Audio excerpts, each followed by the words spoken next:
আবারও গ্যাসের ওখানে বসিয়ে দিচ্ছি কড়াই। কড়াই গরম হয়ে গেছে, গরম কড়াই দিয়ে দিচ্ছি সরষের তেল। এই লাউ শুক্তো রান্নাটা অবশ্যই সরষের তেলে করতে হবে। তেলটা পরিমাণ বুঝে অ্যাড করবেন। তেলটা গরম হয়ে যাক। লাউ শুক্তো যেটা প্রধান উপকরণ হচ্ছে বড়ি। তেলটা গরম হয়ে গেলে গরম তেলে বড়িগুলো খুব ভালো মতো করে ভেজে নেব লাল লাল করে।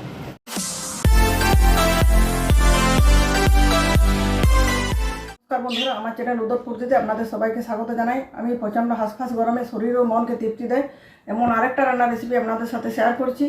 যে রান্নাটা গরমকালে দুপুরে ভাতের সাথে প্রথম পাতে খেলে খুবই তৃপ্তি লাগবে এবং স্বাদে সুগন্ধে ভরপুর এই রান্নার রেসিপি। বন্ধুরা, আমি কী রান্নার রেসিপি শেয়ার করবো সেটা আপনারা অবশ্যই ভিডিওটি দেখে বুঝতে পারছেন। আমি বানাবো লাউয়ের শুক্তো বা লাউ শুক্তানি। লাউ শুক্তানি বানানোর জন্য একটা বড় সাইজের লাউ, প্রায় 2 কিলোর কাছে হবে, সেই লাউটা কেটে নিয়েছি। দেখুন, লাউটা খোসা ছাড়িয়ে ভালো মতো জল দিয়ে ধুয়ে ছোটো ছোটো করে কেটে নিয়েছি। আর এখানে নিয়েছি ফুটিয়ে রাখা দুধ।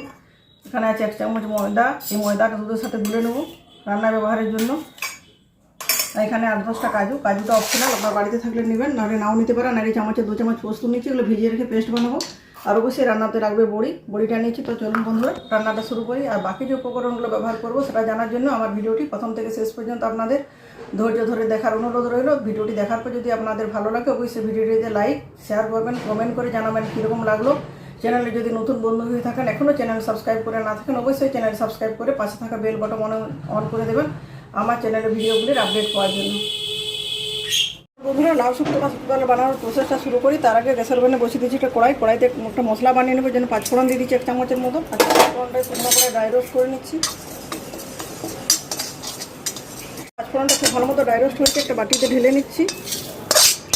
এবার এই কড়াইতে লাউটা সিদ্ধ করে নেবো, এই জন্য দিয়ে দিচ্ছি কড়াইতে সামান্য একটু জল। যেহেতু লাউয়ে প্রচুর পরিমাণে জল থেকে জল দেওয়ার প্রয়োজন নেই, তাও একটু জল অ্যাড করলাম।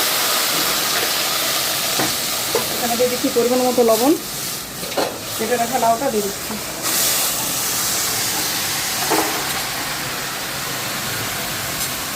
বন্ধুরা, 5 মিনিট সময় ধরে লাউটা খুব ভালো মতো করে ঢাকা দিয়ে সিদ্ধ করে নিচ্ছি। লাউটা খালে লাউ শুক্তো বানানোর জন্য কচি লাউ নিতে হবে, তাড়াতাড়ি সিদ্ধ হয়ে যাবে। তাহলে লাউয়ের মধ্যে দেখবেন বীজটা যাতে শক্ত না হয়।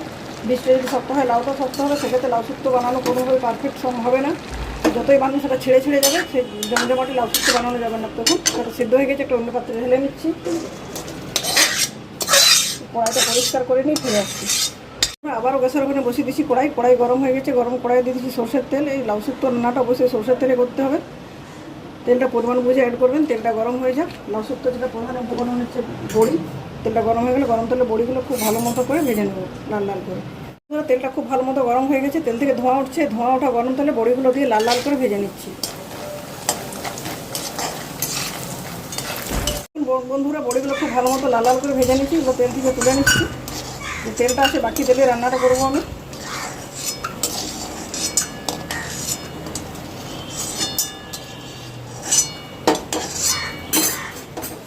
তেলের মধ্যে দিয়ে দিচ্ছি 4টে শুকনো লঙ্কা, মাঝখান থেকে ভেঙে দিচ্ছি লঙ্কাগুলো। দিয়ে দিচ্ছি 2টো তেজপাতা, এগুলো মাঝ থেকে ছিঁড়ে নিয়েছি।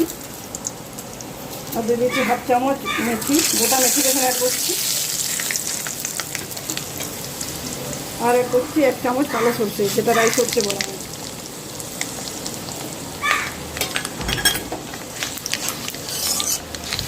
সমস্ত ফোড়নগুলো খুব ভালো মতো আমার ভাজা হয়ে গেছে। এবার গ্রেড করে আদাটা এখানে দিয়ে দিচ্ছি। আদাটা আমি ভালো মতো করে ভেজে নিচ্ছি, কিন্তু আমরা সকলে জানি আদা বেশি করে যদি ভাজা হয় আদা তেতো হয়ে যায়। জন্য 30 সেকেন্ড ধরে আদাটা ভাজলাম। এবার গ্যাসের ফ্লেমটা অফ করে দিচ্ছি।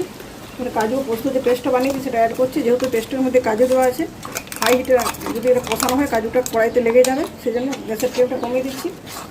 লো টু মিডিয়াম হয়েছে। মশলাটা খুব ভালো মতো করে কষিয়ে নিচ্ছি। ততক্ষণ পর্যন্ত কষাবো যতক্ষণ না মশলাটাতে তেল ছেড়ে দেয়।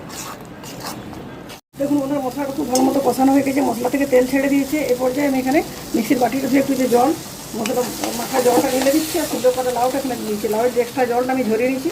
আর যেটুকু জল আছে সেটুকু দেবো না, এদের ঝাঁঝরির সাহায্যে এভাবে তুলে তুলে দিয়ে দিচ্ছি, যাতে এক্সট্রা জলটা রান্নার মধ্যে না যায়। সিদ্ধ লাউটা কড়াইতে দেওয়ার পর কাজু ও পোস্ত পেস্টের সাথে খুব ভালো মতো মিক্স করে নিচ্ছি। এবার এখানে যে বললাম না, ফুটিয়ে রাখা ঠান্ডা দুধ ছিল, তার মধ্যে ময়দা দিয়েছিলাম। এই ময়দা মিশ্রিত দুধের মধ্যে ঢেলে দিচ্ছি। লাউ শুক্তো তো অবশ্যই চিনি দিতে হয় স্বাদের ব্যালেন্সের জন্য, যে দিচ্ছি 1 চামচ চিনি। সবটা খুব ভালো মতো মিক্স করে সিমে এটা আরও 5 মিনিট ধরে ঢাকা দিয়ে রান্না করে নিচ্ছি। দেখুন বন্ধুরা, 5 মিনিট সিমে রান্নাটা করে নিচ্ছি। আবার ঢাকা তুলে দেখাচ্ছি। দেখুন রান্নাটা প্রায় আমার হয়ে এসছে, এখন শেষ পর্যায়ে পৌঁছে গেছে। এরপর যে ভেজে রাখা ড্রাই রোস্ট করা 5 ফোড়নের গুঁড়োটা এখানে দিয়ে দিচ্ছি। ভেজে রাখা বড়িগুলোও দিয়ে দিচ্ছি এখানে। আর দিয়ে দিচ্ছি গাওয়া ঘি 2 চামচের মতো। দেখুন নিরামিষ রান্নায় গাওয়া ঘি দিলে তার স্বাদটা খুব ভালো হয়। সবটা খুব ভালো মতো দেওয়ার পর মিক্স করে নিচ্ছি। গ্যাসের ফ্লেমটা অফ করে দিলাম। এবারে সবগুলো মিক্স করার পর ঢেকে দিচ্ছি আবার 5 মিনিটের মতো। বন্ধুরা চলুন ফিরে আসছি 5 মিনিট পর। সেই সময়ের মধ্যে সমস্ত ফ্লেভারটা রান্নার মধ্যে ছড়িয়ে যাবে। দেখুন বন্ধুরা 5 মিনিট স্ট্যান্ডিং পজিশনে রেখেছিলাম। সেই সময়ের মধ্যে পাঁচফোড়নের আর গাওয়া ঘির গন্ধটা পুরো রান্নার মধ্যে ছড়িয়ে গেছে। আর অন্য পাত্রে ট্রান্সফার করে নিচ্ছি। দেখুন দেখতে যেমন লাগছে সেরকম খেতেও অপূর্ব স্বাদের হবে। খুবই সহজ রান্না। দেখুন তেল মশলার বেশি ব্যবহার নেই, বাড়িতে থাকা উপকরণ দিয়ে রান্নাটা করেছি। খুব সহজে কম সময়ে রান্নাটা হয়ে গেছে। যারা লাউ খেতে পছন্দ করেন না, আমি আশা করছি তারাও যদি এইভাবে বানান খাবেন। দেখুন আমরা সকলে ওষুধ খেতে পছন্দ করি না, তাও শরীরের জন্য খেতে হয়। তো প্রচণ্ড দাবদাহের হাত থেকে, শরীরকে ডিহাইড্রেশনের হাত থেকে রক্ষা করার জন্য এই ধরনের রান্না অবশ্যই বানিয়ে খাবেন। পরিবারের সকলের সাথে শেয়ার করবেন, খেয়ে এবং খাইয়ে আনন্দ পাবেন। দেখুন এখন বন্ধুরা প্রচণ্ড গরম পড়েছে। প্রচণ্ড গরমে খাল বিল নদী নালা সব শুকিয়ে যাচ্ছে। মানুষ প্রচণ্ড জলকষ্ট ভুগছে। অনেকের স্নানের জল তো দূরের কথা, খাওয়ার জলের অভাব হচ্ছে। তো আপনারা চেষ্টা করবেন যথাসাধ্য পথচারী মানুষদেরকে আপনার কাছে আসলে জল দিতে। তাদের কী ধরনের দেখতে বা তার পোশাক দেখবেন না, মানুষ হিসেবে মনে করে তাদেরকে একটু খাওয়ার জল দেবেন। আর বাড়ির চারদিকে বিভিন্ন জায়গাতে বালতি বা টবের মধ্যে জল দিয়ে রাখবেন, যাতে পশু পাখি যারা আপনার বাড়িতে আসে তারা যেন জলটা খেতে পায়। আর বাড়ির সদর দরজাটা দয়া করে একটু খুলে রাখার চেষ্টা করবেন। তাহলে আপনার বাড়ির কোন গাছের ছাওয়ায় বা শেডের নিচে পথচারী কুকুরগুলো এসে একটু প্রচণ্ড তাপের হাত থেকে নিজেদেরকে রক্ষা করতে পারবে। আর বাড়িতে যে খাবার হয়, সকলের বাড়িতে কিছু না কিছু খাবার ফেলা যায়, সেই খাবারটা অপচয় না করে তাদেরকে একটু দেবেন। পশু পাখিদেরকে মনে রাখবেন, খাবার দান আর জল দান মহৎদান, এই মহান কর্মের দিকে নিজেকে সামিল করুন। আমরা কোনো কিছু কেউ সাথে নিয়েও আসিনি, নিয়েও যাবে না। মাঝখানে এই সময়টা যদি পরস্পরের মধ্যে খাবার জল বিনিময় করে দিতে পারে, নিজের পরকালের পথটাকে প্রশস্ত করতে পারবো। বন্ধুরা আমার একান্ত অনুরোধ, আপনারা আমার কথাগুলো মনে রেখে যদি ভালো লাগে অবশ্যই এই কাজটা করবেন। আজকের মধ্যে এই পর্যন্ত। পরের দিন দেখা হবে নতুন কোনো রেসিপির সাথে। ভালো থাকুন, সুস্থ থাকুন, সুরক্ষিত থাকুন। ধন্যবাদ।